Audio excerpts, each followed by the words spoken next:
नमस्कार दोस्तों, हमारे यूट्यूब चैनल एग्जाम लर्नर में आपका स्वागत है। दोस्तों, आज की इस वीडियो में हम लोग जीव विज्ञान के शाखाएं, उपशाखाएं और प्रमुख शब्दावलियां एवं उनसे संबंधित उत्पाद और जैव विकास से जुड़े प्रश्नों को देखेंगे। यहां से आगामी होने वाले परीक्षाओं जैसे कि बीईओ यानी कि खंड शिक्षा अधिकारी, आरओ, यूपीपीसीएस, इन सभी में 1 या 2 प्रश्न देखने को जरूर मिलेगा। तो दोस्तों, वीडियो को लाइक शेयर कर दीजिएगा और चैनल पर पहली बार आए तो चैनल को सब्सक्राइब कर लीजिएगा।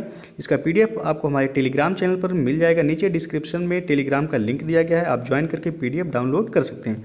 तो चलिए आज का वीडियो शुरू करते हैं। पहला प्रश्न है, जंतु विज्ञान यानी कि जूलॉजी अध्ययन करता है किसका? तो इसका सही आंसर होगा ऑप्शन सी, जीवित व मृत जानवरों दोनों का। जंतु विज्ञान के अंतर्गत जीवित व मृत जानवरों का विस्तृत अध्ययन किया जाता है। जंतु विज्ञान जीव विज्ञान की एक प्रमुख शाखा है जिसके फादर व अरस्तु माने जाते हैं। अगला क्वेश्चन देखते हैं, सूची 1 को सूची 2 के साथ मिलान करना है और कोड के माध्यम से बताना है कि कौन सा ऑप्शन सही हो जाएगा यहाँ। तो चलिए देख लेते हैं। पहला है, पक्षियों का अध्ययन क्या कहलाता है? तो पक्षियों का अध्ययन ऑर्निथोलॉजी कहलाता है। नेक्स्ट है, वंशागति का अध्ययन तो जेनेटिक्स कहलाता है। और सी है, पर्यावरण का अध्ययन तो इकोलॉजी कहलाता है। और अगला है, जीवाश्म का अध्ययन तो यह पैलियो बायोलॉजी कहलाता है। तो ऑप्शन देख सकते हैं आप। तो यहाँ जो सही हो जाएगा आपका ऑप्शन बी सही हो जाएगा। और अगला क्वेश्चन देखते हैं, फूलों के अध्ययन को क्या कहते हैं? तो इसका सही आंसर होगा ऑप्शन बी, फूलों के अध्ययन को एंथोलॉजी कहा जाता है। और फ्रेनोलॉजी के अंतर्गत मस्तिष्क के विभिन्न भागों की क्रियाशीलता तथा विक्षिप्तता का अध्ययन किया जाता है। और एग्रोइस्टोलॉजी के अंतर्गत घास से संबंधित अध्ययन किया जाता है। और पैलिनोलॉजी के अंतर्गत विभिन्न प्रकार के पराग कणों का अध्ययन किया जाता है। अब नेक्स्ट क्वेश्चन देखते हैं, कीटों के वैज्ञानिक अध्ययन को क्या कहते हैं? तो इसका सही आंसर हो जाएगा ऑप्शन बी, कीटों के वैज्ञानिक अध्ययन को एंटोमोलॉजी कहा जाता है। और इक्थियोलॉजी के अंतर्गत मत्स्य यानी कि मछली की संरचना, कार्यकी इत्यादि का अध्ययन किया जाता है। और पैरासिटोलॉजी के अंतर्गत जो है परजीवी जीवों का अध्ययन किया जाता है। और नेक्स्ट जो है आपका मैल्कोलॉजी, तो इसके अंतर्गत मोलस्का और इनके खोलों यानी कि सेल्स का अध्ययन किया जाता है। अगला क्वेश्चन देखते हैं आप, निम्नांकित विषयों में से कौन सा विषय जनसंख्या एवं मानव जाति के महत्वपूर्ण आंकड़ों के अध्ययन से संबंधित है? तो इसका सही आंसर हो जाएगा ऑप्शन सी, जनांकिकी जनसंख्या एवं मानव जाति के महत्वपूर्ण आंकड़ों से संबंधित है, जिसमें जो है महत्वपूर्ण आंकड़ों का अध्ययन किया जाता है। इसमें पारिस्थितिक विज्ञान दिया हुआ है, तो सजीवों और उनके चारों ओर पर्यावरण का प्रभाव का अध्ययन किया जाता है पारिस्थितिकी विज्ञान के अंतर्गत। और नेक्स्ट है, आनुवांशिकी के अंतर्गत जो है यानी कि जेनेटिक्स के अंतर्गत जीवों के आनुवांशिक लक्षणों तथा इनकी वंशागति का अध्ययन किया जाता है आनुवांशिकी के अंतर्गत। और डी है, वायरस विज्ञान, तो वायरस विज्ञान के अंतर्गत विषाणुओं का अध्ययन किया जाता है। अगला क्वेश्चन है, विभिन्न संस्कृतियों के वैज्ञानिक विवरण के तुलनात्मक अध्ययन को क्या कहते हैं? तो इसका सही आंसर हो जाएगा ऑप्शन ए, इथनोलॉजी। विभिन्न संस्कृतियों के वैज्ञानिक विवरण के तुलनात्मक अध्ययन को इथनोलॉजी कहा जाता है। और इथनोग्राफी यहाँ दिया हुआ है, तो इसके अंतर्गत जो है किसी विशिष्ट संस्कृति का अध्ययन किया जाता है इथनोग्राफी के अंतर्गत। और नेक्स्ट है इथोलॉजी, तो इसके अंतर्गत जो है मानव सहित सभी जंतुओं के व्यवहार का अध्ययन किया जाता है। और नेक्स्ट है इथिक्स, इथिक्स के अंतर्गत नैतिक आचार तथा कर्तव्य का मनोवैज्ञानिक अध्ययन किया जाता है। अगला क्वेश्चन देखते हैं आप, जैविक जगत में होने वाले कार्य, गुण व पद्धति के अध्ययन के इस ज्ञान को मशीनी जगत में उपयोग करने को क्या कहते हैं? तो इसका सही आंसर हो जाएगा ऑप्शन ए, बायोनिक्स कहा जाता है। बायोनिक्स के अंतर्गत जो है जैविक जगत में होने वाले कार्य, गुण एवं पद्धति का अध्ययन एवं अजैव तंत्र पर इसका प्रयोग से संबंधित जो है अध्ययन किया जाता है। और नेक्स्ट है बायोनोमिक्स, तो इसके अंतर्गत जीवधारियों का उनके वातावरण के साथ संबंध का अध्ययन किया जाता है। और नेक्स्ट है बायोनॉमी, तो इसके अंतर्गत जो है जीवन के नियमों यानी कि लॉज ऑफ लाइफ का अध्ययन किया जाता है। और नेक्स्ट है बायोमेट्री, तो बायोमेट्री के अंतर्गत गणित एवं सांख्यिकी की तकनीकों द्वारा जीव विज्ञान का अध्ययन किया जाता है। अगला क्वेश्चन अब देखते हैं, पैलियो वनस्पति के अंतर्गत अध्ययन करते हैं किसका?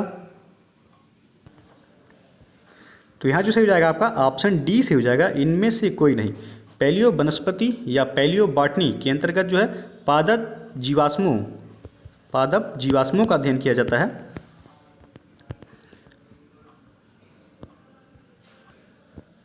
तो यहाँ ऑप्शन आपका डी से हो जाएगा, इनमें से कोई नहीं। अगला क्वेश्चन आप देखते हैं, रेशम कीट पालन को क्या कहते हैं? तो इसका सही आंसर होगा ऑप्शन सी से हो जाएगा, सेरीकल्चर। रेशम कीट पालन सेरीकल्चर कहलाता है। और एपी कल्चर के अंतर्गत जो है शहद उत्पादन यानी कि मधुमक्खी पालन से संबंधित है। और हार्टिकल्चर से जो है पुष्प एवं फल देने वाले पौधों का अध्ययन किया जाता है, यानी कि बागवानी, हार्टिकल्चर जो है वो बागवानी से संबंधित है। और फ्लोरिकल्चर यह सजावट के लिए काम आने वाले पुष्प यानी कि फूलों के अध्ययन से संबंधित है, फ्लोरिकल्चर। अगला क्वेश्चन आप देखते हैं, मधुमक्खी का उपयोग किया जाता है? तो इसका सही आंसर होगा ऑप्शन सी, एपी कल्चर में। और ऊपर आप देख लिए हैं, सेरीकल्चर के अंतर्गत जो है रेशम कीट पालन से संबंधित है। और पीसी कल्चर से जो है आपका मत्स्य पालन से संबंधित है। और टिश्यू कल्चर जो है ऊतकों से संबंधित है। अगला प्रश्न आप देखते हैं, निम्नलिखित में से कौन सा एक सही सुमेलित नहीं है? तो एक तरफ जो है खेती दिया है, दूसरी तरफ खेती का नामकरण। तो आपको बताना है इसमें से कौन सुमेलित नहीं है। तो ए दिया है फूलों की खेती, फ्लोरिकल्चर कहलाता है, तो यह आपका सही है। बी है फसलों की खेती, एग्रोनॉमी कहलाता है, यह भी सही है। और सी दिया है सब्जियों की खेती, हार्टिकल्चर। तो यहाँ जो आपका हो जाएगा यह गलत हो जाएगा, सब्जियों की खेती ओलरीकल्चर कहलाता है। तो यहाँ हार्टिकल्चर दिया, हार्टिकल्चर जो है वह बागवानी से संबंधित है। और डी है फलों की खेती, पोमोलॉजी कहलाता है, तो यह भी आपका सही है। तो आपसे पूछा गया है कौन सा सुमेलित नहीं है, तो सी ऑप्शन यहाँ सुमेलित नहीं है। अगला प्रश्न देखते हैं, निम्नलिखित युग्मों में से कौन सुमेलित नहीं है? तो यहाँ भी आपको कौन सुमेलित नहीं है बताना है। ये दिया हुआ है एपी कल्चर का संबंध शहद की मधुमक्खी से है, तो यह सही है आपका। बी है सेरीकल्चर का संबंध वह सिल्क वर्म से है, तो यह भी सही है आपका। और सी है पीसी कल्चर का संबंध लाख का कीड़ा से दिया गया है, तो ये आपका जो है गलत हो जाएगा। पीसी कल्चर का संबंध है वह मत्स्य पालन यानी कि मछली पालन से संबंधित है। और डी है हार्टिकल्चर, तो हार्टिकल्चर बागवानी से संबंधित है, तो बागवानी के अंतर्गत फूल भी आता है, तो आपका सी ऑप्शन यहाँ सुमेलित नहीं है, तो सी सही हो जाएगा यहाँ। अगला क्वेश्चन है, निम्नलिखित में से कौन सी जोड़ी सुमेलित है? तो एक जो है शब्द दिया है एक तरफ और दूसरी तरफ अर्थ, तो आपको बताना है कौन सी जोड़ी सुमेलित नहीं है। तो चलिए देखते हैं, लेक्सिकोग्राफी का संबंध शब्दकोश का संकलन से दिया गया है। यहाँ दिया गया है कौन सी जोड़ी सुमेलित है, तो ये है लेक्सिकोग्राफी का संबंध शब्दकोश का संकलन से दिया गया है, तो ये आपका सही है।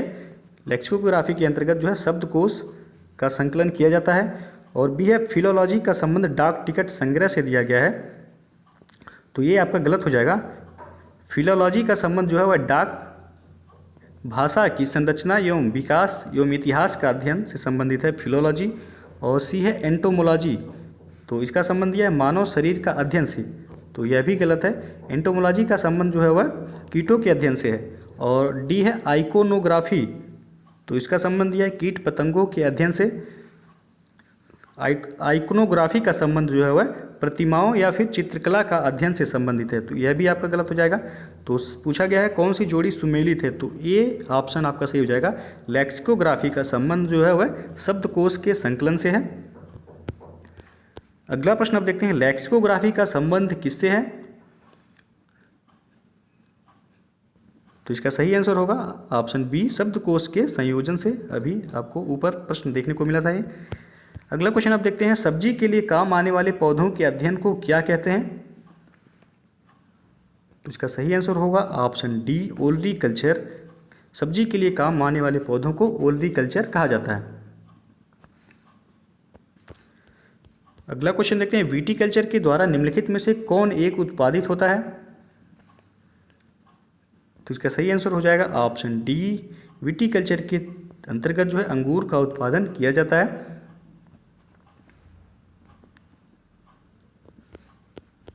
अगला क्वेश्चन आप देखते हैं, कीट संवर्धन क्या है? तो इसका सही आंसर हो जाएगा ऑप्शन ए, कीटों की वृद्धि करने का विज्ञान वह कीट संवर्धन कहलाता है। कीट संवर्धन जैसे कीटों के अंतर्गत केचुआ की वृद्धि करने का विज्ञान है। केचुआ जो है कृषकों का मित्र एवं भूमि की आंत भी कहा जाता है। केचुआ खाद या वर्मी कंपोस्ट पोषक पदार्थों से जो है भरपूर एक उत्तम जैव उर्वरक होता है। तो ए ऑप्शन यहाँ से हो जाएगा, कीट संवर्धन जो है वह कीटों की वृद्धि करने के विज्ञान से संबंधित है। अगला प्रश्न देखते हैं, वर्मी कल्चर में प्रयुक्त वर्म होता है? तो इसका सही आंसर हो जाएगा ऑप्शन डी, वर्मी कल्चर में प्रयुक्त वर्म अर्थवर्म कहलाता है। और वर्मी कंपोस्ट को जो है वर्मी कल्चर या फिर केचुआ पालन भी कहते हैं। केचुआ जो है जिसको अर्थवर्म्स कहा जाता है कि मल से तैयार खाद ही वह वर्मी कंपोस्ट कहलाता है। अगला प्रश्न अब देखते हैं, जेरोंटोलॉजी निम्नलिखित में से किसके अध्ययन से संबंधित है? तो इसका सही आंसर हो जाएगा ऑप्शन डी से हो जाएगा, जेरोंटोलॉजी के अंतर्गत जो है वृद्ध से संबंधित अध्ययन किया जाता है।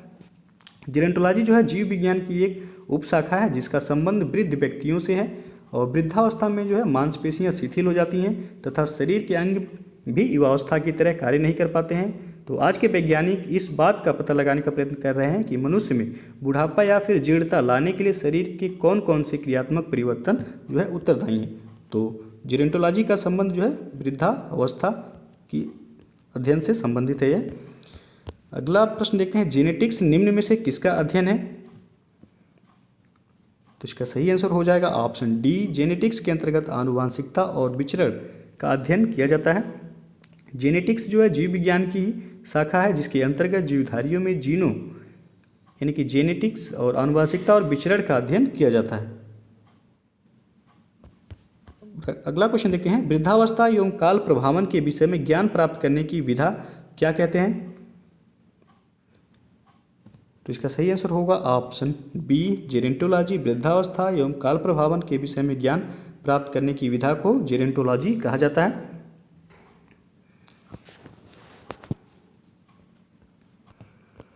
और ऑन्कोलॉजी यहाँ दिया हुआ है, तो ऑन्कोलॉजी जो है कैंसर के अंतर्गत जो है ट्यूमर से संबंधित इसका अध्ययन किया जाता है। और टेरोटोलॉजी के अंतर्गत जो है शारीरिक विकास में आने वाली असमानताओं का अध्ययन किया जाता है। और ऑर्निथोलॉजी के अंतर्गत जो है पक्षियों का अध्ययन किया जाता है। अगला प्रश्न देखते हैं, जीर्ण यानी कि वृद्ध होने की प्रक्रिया के अध्ययन को क्या कहते हैं? तो अभी इस क्वेश्चन को हम लोग देखें, जीर्ण होने यानी वृद्ध होने की प्रक्रिया को जेरोंटोलॉजी कहा जाता है। अगला क्वेश्चन अब देखते हैं, पेडोलॉजी निम्न वैज्ञानिक अध्ययन से संबंधित है? तो इसका सही आंसर हो जाएगा ऑप्शन बी, पेडोलॉजी के अंतर्गत मिट्टी का अध्ययन किया जाता है। अगला प्रश्न है, अस्थियों का अध्ययन विज्ञान की किस शाखा के अंतर्गत किया जाता है? तो इसका सही आंसर हो जाएगा ऑप्शन ए, ऑस्टियोलॉजी के अंतर्गत अस्थियों का अध्ययन किया जाता है। और यहाँ बी दिया है ओरोलॉजी, तो ओरोलॉजी के अंतर्गत जो है पर्वतों का अध्ययन किया जाता है। और सी दिया है सोरोलॉजी, तो सोरोलॉजी के अंतर्गत रुधिर सीरम का वैज्ञानिक अध्ययन किया जाता है। और डी है जियोलॉजी, तो जियोलॉजी के अंतर्गत जो है पृथ्वी की आंतरिक संरचना तथा उसमें पाए जाने वाले पदार्थों का अध्ययन किया जाता है जियोलॉजी के अंतर्गत। अब अगला क्वेश्चन देखते हैं, सर्पों के विषय में जानकारी प्राप्त करना क्या कहलाता है? तो इसका सही आंसर हो जाएगा ऑप्शन ए, सर्पेंटोलॉजी कहलाता है, सर्पों के विषय में जानकारी प्राप्त करना।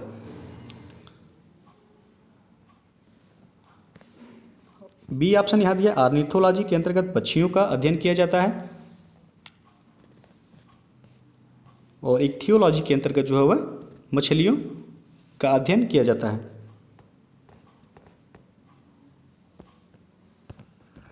और हर्पेटोलॉजी के अंतर्गत जो है वह उभयचर और सरीपों का अध्ययन किया जाता है। अगला क्वेश्चन देखते हैं, निम्न में से बेमेल को ज्ञात कीजिए। तो इसमें आपको बताना है कौन सा बेमेल है। तो यहाँ जैसे हो जाएगा आपका ऑप्शन बी जो है बेमेल है, साइकोलॉजी। बाकी जो है फिजियोलॉजी के अंतर्गत जो है फिजियोलॉजी ये जीव विज्ञान से संबंधित है, पैथोलॉजी भी है जीव विज्ञान से संबंधित है, बैक्टीरियोलॉजी भी जीव विज्ञान से संबंधित है, और साइकोलॉजी जो है आपका वह मनोविज्ञान से संबंधित है। तो यह आपका भिन्न हो जाएगा। अगला क्वेश्चन देखते हैं, हाइड्रोपोनिक्स क्या है? तो इसका सही आंसर होगा ऑप्शन ए। हाइड्रोपोनिक्स मृदा विहीन पादप संवर्धन से संबंधित है। हाइड्रोपोनिक्स जो है एक ऐसी प्रक्रिया है जिसमें खनिज पोषक तत्वों के विलयन के प्रयोग द्वारा जल में पौधों को उगाया जाता है। यह पौधों को उगाने की ऐसी विधि है जिसमें भूमि में पौधे नहीं उगाए जाते हैं। अगला क्वेश्चन देखते हैं, पृथ्वी पर सबसे पुराना जीव कौन सा है? तो इसका सही आंसर हो जाएगा ऑप्शन ए। पृथ्वी पर सबसे पुराना जीव नील हरित शैवाल है। पृथ्वी पर जो है सबसे पुराना जीव वह नील हरित शैवाल है। ऐसे प्रथम जीव हैं जिन्होंने सूर्य के प्रकाश एवं जल के प्रयोग से भोजन का निर्माण करना प्रारंभ किया। इस प्रक्रिया से उत्पन्न हुई ऑक्सीजन गैस वायुमंडल में फैलने लगी, जो अन्य जीवों के विकास में भी सहायक हुई। और अगला जो क्वेश्चन है, डार्विन द्वारा प्रस्तुत प्राकृतिक वर्णवाद निम्न में से किस पर आधारित है? तो डार्विन द्वारा प्रस्तुत प्राकृतिक वर्णवाद जो है over production, struggle for existence and variations और सी है सर्वाइवल ऑफ फिटेस्ट, तो इन सबसे जो है संबंधित है। तो आपका डी ऑप्शन सही हो जाएगा, उपयुक्त सभी।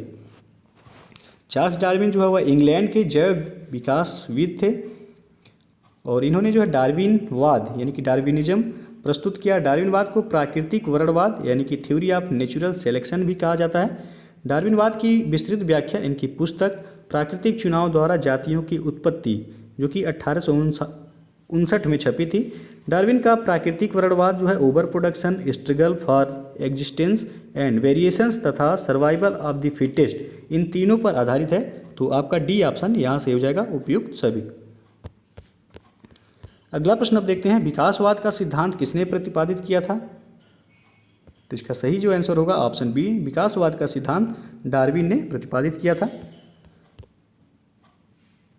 और अगला क्वेश्चन देखते हैं, जीव विकास यानी कि इवोल्यूशन को सर्वप्रथम किसने समझाया था? तो इसका सही आंसर हो जाएगा ऑप्शन डी, लैमार्क ने सर्वप्रथम जो है जीव विकास यानी कि इवोल्यूशन को समझाया था।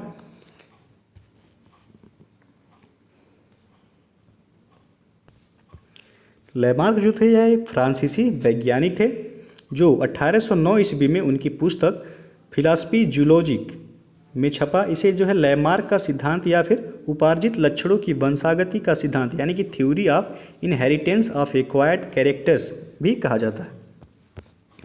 और अगला जो क्वेश्चन है, विकास के उत्परिवर्तन सिद्धांत का प्रतिपादन किया गया था किसके द्वारा? तो इसका सही आंसर हो जाएगा ऑप्शन डी, विकास के उत्परिवर्तन का सिद्धांत यानी कि म्यूटेशन थ्योरी का प्रतिपादन जो है वह ह्यूगो डी ब्रिज द्वारा किया गया था। ह्यूगो डी ब्रिज जो है हॉलैंड के एक पादप शास्त्री यानी कि बॉटनिस्ट थे। इनके अनुसार जो है नई जाति यानी कि स्पीसीज की उत्पत्ति अचानक एक ही बार में होने वाली अस्पष्ट तथा अस्थायी वंशागत बड़ी विभिन्नताओं यानी कि उत्परिवर्तनों के कारण होती है। जाति का पहला सदस्य जिसमें उत्परिवर्तित लक्षण दिखाई देता है उत्परिवर्ती यानी कि म्यूटेंट कहलाता है। इन्होंने अपना प्रयोग जो है सांध्य प्रिमरोज यानी कि इवनिंग प्रिमरोज पर किया था। और अगला क्वेश्चन देखते हैं, सूची 1 को सूची 2 के साथ जो है मिलान करना है और कोड के माध्यम से आपको बताना है कौन सा ऑप्शन सही हो जाएगा। तो चलिए देख लेते हैं। पहला जो दिया है उत्परिवर्तन यानी कि म्यूटेशन का सिद्धांत किसने दिया था? तो ह्यूगो डी ब्रिज ने जो है उत्परिवर्तन यानी कि म्यूटेशन का सिद्धांत दिए थे। तो ए का चौथा हो जाएगा आपका। और नेक्स्ट है विकासवाद का सिद्धांत। तो विकासवाद का सिद्धांत डार्विन ने दिया था, तो बी का तीसरा होगा आपका। नेक्स्ट है एक जीन एक एंजाइम की परिकल्पना किसने दी थी? तो बीडल और टैटम ने एक जीन एक एंजाइम की परिकल्पना दी थी। नेक्स्ट है ओपेरान अवधारणा, तो यह जैकब और मोनोड ने दिया था। तो डी का दूसरा हो जाएगा। तो ऑप्शन जो है आपका सही हो जाएगा, ऑप्शन बी यहाँ सही हो जाएगा। अगला क्वेश्चन देखते हैं, विकास का मुख्य कारक क्या है? तो इसका सही आंसर होगा ऑप्शन डी, विकास का मुख्य कारक जो है वह प्राकृतिक वर्ण है। अगला क्वेश्चन है, जैव विकास के संदर्भ में सांपों में अंगों का लोप होने को स्पष्ट किया जाता है। तो इसका सही आंसर हो जाएगा ऑप्शन ए, अंगों का उपयोग तथा अनुपयोग किए जाने से। फ्रांसीसी जैव वैज्ञानिक लेमार्क के अनुसार जो है परिवर्तन शरीर के उपयोग तथा अनुपयोग यानी कि यूज एंड डी यूज के कारण होते हैं। बदलते वातावरण में जीवधारी नई आवश्यकताओं की पूर्ति हेतु अपने कुछ अंगों का अधिक प्रयोग करते हैं जबकि कुछ अंगों का कम, जिसके कारण अधिक प्रयोग किए जाने वाले अंग सुदृढ़ एवं सुविकसित हो जाते हैं तथा वे अंग जिनका प्रयोग कम होता है वे निष्क्रिय तथा धीरे धीरे करके जो है वह लुप्त हो जाते हैं, जिसका उदाहरण हमारे शरीर के अवशेषी अंग हैं। लेमार्क ने अंगों के अनुपयोग के उदाहरण के रूप में जो है सर्पों यानी कि स्नेक्स के टांगों के अभाव को बताया है। और अगला क्वेश्चन जो है आर्कियोप्टेरिक्स क्या है? तो इसका सही आंसर हो जाएगा ऑप्शन ए। आर्कियोप्टेरिक्स जो है जुरेसिक युग का एक सर्वपुरातन पक्षी था। आर्कियोप्टेरिक्स जो है वह जुरेसिक युग का एक सर्वपुरातन पक्षी था जिसके जीवाश्म जो है वह लगभग 15 करोड़ वर्ष पुरानी जुरैसिक चट्टानों से मिले हैं। यह सरीसृपों तथा पक्षियों के बीच का संयोजक जंतु था जिसमें जो है सरीसृपों यानी कि रेप्टाइल्स की भांति लंबी पूंछ, चोंच में दांत तथा अग्रपादों की अंगुलियों पर पंजे थे। फिर भी जो है यह पक्षी था क्योंकि इसके अग्रपाद जो है उड़ने के लिए पंखों में रूपांतरित हो चुके थे। यह जंतु जैव विकास यानी कि ऑर्गेनिक एवोल्यूशन को सिद्ध करता है। और अगला जो क्वेश्चन है आर्कियोप्टेरिक्स किन वर्गों के प्राणियों के बीच की योजक कड़ी है? तो अभी हमने बताया कि आर्कियोप्टेरिक्स जो है वह सरीसृप व पक्षी के वर्ग के बीच की जो है कड़ी है। तो ऑप्शन बी यहाँ से हो जाएगा। अगला क्वेश्चन है मैमथ पूर्वज हैं किसके? तो इसका सही आंसर हो जाएगा ऑप्शन डी। मैमथ वह प्रजाति जो है वह वर्तमान समय में जो है विलुप्त है। यह हाथी का पूर्वज माना जाता है मैमथ। तो ऑप्शन डी यहाँ सही हो जाएगा। तो दोस्तों ये था जीव विज्ञान से जुड़े जो है कुछ महत्वपूर्ण प्रश्न। यदि वीडियो पसंद आया हो तो लाइक शेयर कर दीजिएगा और चैनल को अभी तक आप सब्सक्राइब नहीं किए हैं तो चैनल को सब्सक्राइब भी कर लीजिएगा। बेल आइकन को प्रेस जरूर कर लीजिएगा जिससे आने वाले अगले वीडियो का नोटिफिकेशन आपको पहले मिल जाए। तो वीडियो को पूरा देखने के लिए बहुत बहुत धन्यवाद।